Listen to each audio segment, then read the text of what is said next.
Welcome to A Practical Guide for Emerging Poets, Part 2, Record Keeping, by poet Fern G. Carr. And I invite you to visit my website at ferngzcarr.com. In Part 1 of this series, A Guide for Emerging Poets, Databases and Resources, I outline the means of sourcing out places to submit your poetry. In Part 2, I would now like to focus on record keeping. When submitting poetry, it is essential that guidelines be respected or your work may not be considered. Many publishers do not allow previously published pieces. Some do not allow simultaneous submissions. To avoid confusion or unintended errors, proper record keeping is a must. It is also necessary for your own reference. I would therefore like to share the principal systems of record keeping I use. You may choose to use one or a combination of these methods. If you do, it should certainly facilitate the submission process. Useful abbreviations. Before I explain my personal record-keeping systems, I'll share some of the abbreviations I most frequently use. This shorthand saves a lot of time when completing my records. Some of these abbreviations refer to the various rights publishers request. I've only included a few since they're too numerous and require in-depth consideration beyond the scope of this presentation. Publication rights are an area where I strongly recommend you exercise due diligence. Do your research before submitting to prevent any unwanted surprises or even a potential loss of copyright to your work. Moving along to the actual abbreviations themselves, the list is fairly self-explanatory. There are some combinations. So for example, whereas PP is previously published, PPNS would mean that the publisher hasn't stated whether or not they do allow previously published work. When abbreviating rights, I use combinations of letters in different configurations. For example, A would stand for archival, AN anthology, etc., as per the list you have in front of you. So I use these combinations, and I've listed a few of the rights below. For example, FCSR would be First Canadian Serial Rights, OTR would be one-time rights, PKC, Poet Keeps Copyright, RR Reprint Rights, and RRAP, rights revert to author on publication. But as I said, there are far too many to list here, but this just gives you the basic idea. My submission tracker is a very valuable tool in my practice. I found a comparable table in a book over 20 years ago, and over the years I've modified it and adapted it to my practice. I use it as an overview of all of my submissions, and as such, it's a wonderful reference tool. Also, when I resubmit some poetry to a publisher who I've used in the past, this way I can just check on the details and specifics of my former submission. It's a means of tracking current submissions. To date, my submission tracker has 284 pages with over 1,000 submission entries. Now that sounds like a lot, but honestly, it's extremely useful and it's well worth the effort of filling out each and every submission. This table will give you a basic idea of what my own submission tracker looks like. I've kept the categories listed in the second band across.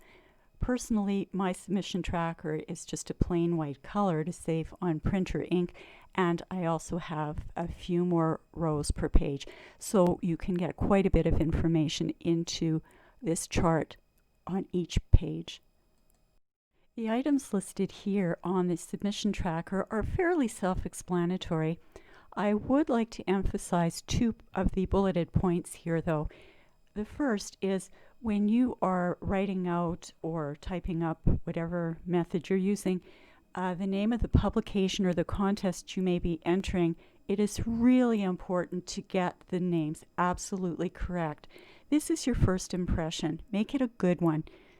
And the second is in the same vein, really, because when you are addressing an editor or a contact person, you have to make sure that you spell their names correctly and also that you are, in fact, speaking to or contacting the correct person. You may think you're dealing with the poetry editor, whereas in fact you may be dealing with the creative nonfiction editor. So please be sure to double check those items. While you may feel that the date something is published isn't that important to record, it in fact is, because I use all of my publication dates for my literary curriculum vitae, and you will need it for bibliographic citations. If you're able, in fact, to find a publisher who will accept previously published work, they will often require this information. As well, in the comments section, I find that that is a very, very important part of this chart, probably one of the most important parts. I'm constantly referring back to it when I work on my submissions. My second record-keeping system is my submission list. Now, this is a constantly changing document as I add and delete entries. It's basically a snapshot so that I can review anything that's currently outstanding. Now, when I say that submission dates may still be far-ranging, what I mean by that is sometimes publishers, for various reasons, will take a very long time to get back to me. So some of these entries might be months, if not a few years old. That said, though, the use of the submission list is very efficient. It gives me a means of quick review, as opposed to going through several pages of submission tracker entries. My submission list generally doesn't take up any more than 2 sides of a page, so it's designed to be brief. I like to keep an abbreviations list at the top of my submission list. I have so many abbreviations, I haven't included them all here, that it's easy to perhaps forget some of them.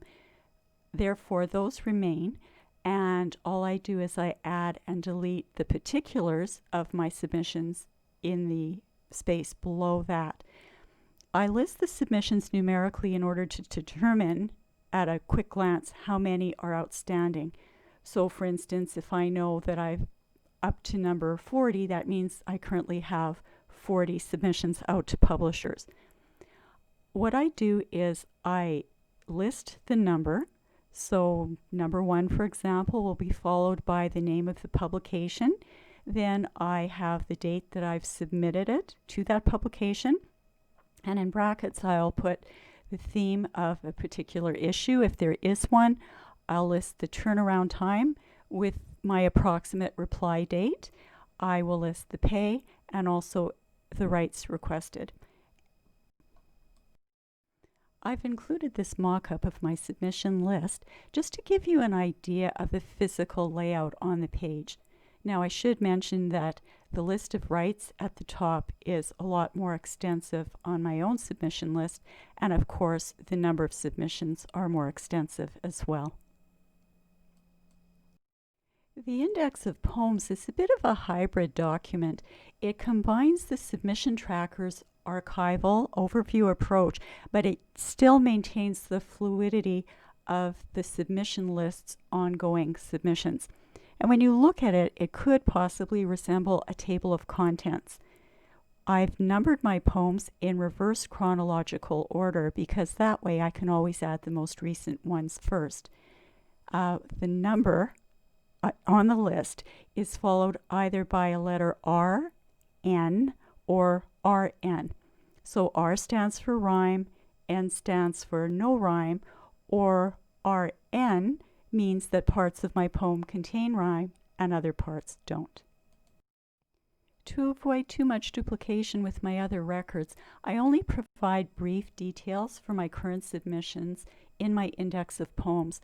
So following the name of a poem, I'll put down the name of a journal, magazine, or anthology, along with the date that it's been submitted. However, after I find out that that particular poem wasn't accepted by a publisher, then I'll delete that bit of submission information. If the poem is accepted for publication, then I just allow that information to remain in place. And that's very important because I want to avoid accidentally resubmitting a poem that's been previously published, a publisher will of course specify whether or not they accept previously published material, and if they do, fine, but if they don't, it's really critical to have this information at hand. The date that the poem was actually composed goes at the end of the line, so as not to confuse it with the date that it was submitted. Now for my quick reference, because again I have quite a few pages of my index of poems, I tend to use italicized, bold, and small caps for my published poems, and I also color code them. So for example, I use purple for published poems, and I use blue for poems that have won contests. In this sample excerpt from an index of poems, I've tried to give you a basic idea of my formatting. So on the first line, poem 685N, that means that that's the 685th poem I wrote, and it's a non-rhyming poem. Then I give the name of the poem, Meditations. Then it shows that it's a current submission, that I submitted it to Navel Gazing Journal, if one in fact were to exist. And the date of my submission was August 27th, 2020. Then at the end of the line, I could see that I wrote that poem August 1st, 2020. So it's similar for the other lines, except the second line doesn't have any indication of a submission, so that means that that's already something that is ready to be submitted, or else I possibly submitted it before, but it was never accepted. And you see, this is where it ties in with my submission tracker, because the submission tracker would have that information for me. The next line for 683 shows that that's a poem that's won a contest. It's in small caps, italicized, bold, and in blue lettering. For 682, that's another current submission, and 681 is an example of a poem that has been published, so it's in a beautiful purple color. As with record-keeping systems, your choice of storage depends on your personal needs. For instance, you might decide to opt for digital storage, such as saving your work on your computer, in the cloud, or onto external hard drives or flash drives. Then again, you might prefer to use print storage, saving your work in file folders and binders. In my personal experience, I tend to enjoy a digital and print combination. I find that that works quite well for me. But my main piece of advice would be, no matter what technique you use, please ensure that you make backups. Backups safeguard against computer crashes and the unexpected.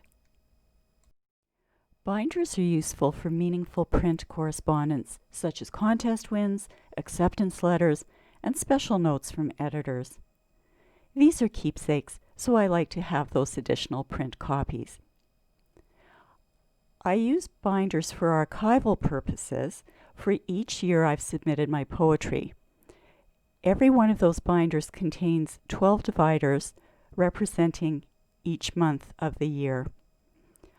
I also have one rather large binder that I use for my current submissions. My other binders contain things like contracts, submission tracking systems, information about my readings, reviews, publicity, and of course, binders containing my poems. I always like to have paper copies of those that I can thumb through at my leisure. The bottom line, though, is everything important should be backed up digitally. As you will have probably guessed by now, I enjoy organizing my work. I've found that once I get into the rhythm of it, things hum along nicely. While record keeping may be regarded as time-consuming, ultimately my records have proven to save me countless hours in the long run. There have been a multiplicity of occasions where I was grateful to have put in the effort to prepare and maintain them.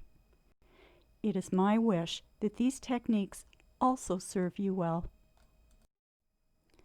As a final note, I would like to thank Canadian Heritage, the Canada Council for the Arts, and the League of Canadian Poets for their support. Je voudrais remercier Patrimoine canadien, le Conseil des arts du Canada et la Ligue des poètes canadiens de leur soutien.